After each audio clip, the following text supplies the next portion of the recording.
parokya St. Vincent Ferrer Parish usalak ining kapilya ng Nuestra Señora Salvacion at kapiestahan dito sa Barangay Kugon, Nuestra Señora de los Desamparados Luato. Pare-parehas anyang image mahal nga Virgen Maria na natupos ang batang Jesus pero iba't yang devosyon yan anaton dinhi parehas sa bislig ng Nuestra Señora Salvacion bislig kan awan. So dako pa nga mga kapilya na Nuestra Señora de Salvacion in kapiestahan.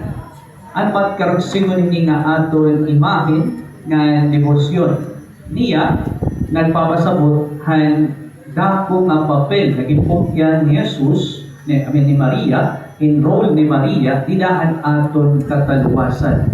Diri hiya ang naghatag ng salvasyon o kataluwasan. Diri hiya ang magtaralwas kundi dako ang iya cooperation didahan aton kataluwasan ang sala. She is the mother of the Savior. Pero gintawag gihapon niya nga Nuestra Señora Salvacion tungod nga kaumpon niya ang aton kataluwasan. Aton itindigangan nga iya ron kidahan pagkarawat iyang kaburuton han Dios nga maging nanay o heroy ang aton magtaralwas. Aton iginuotro nga pag-ampo dida o eksena ang kinabuhi ni Maria didahan pag-aampo naton ang Angelus. Kada alas 12 yan unto, alas 6 ang gabi, o nagmamatakan alas 6 ang agaw, pwede kahapon. The angel of the Lord declared it to Mary, and she conceived the power of the Holy Spirit. Behold, the handmaid of the Lord, be it done unto me according to your word.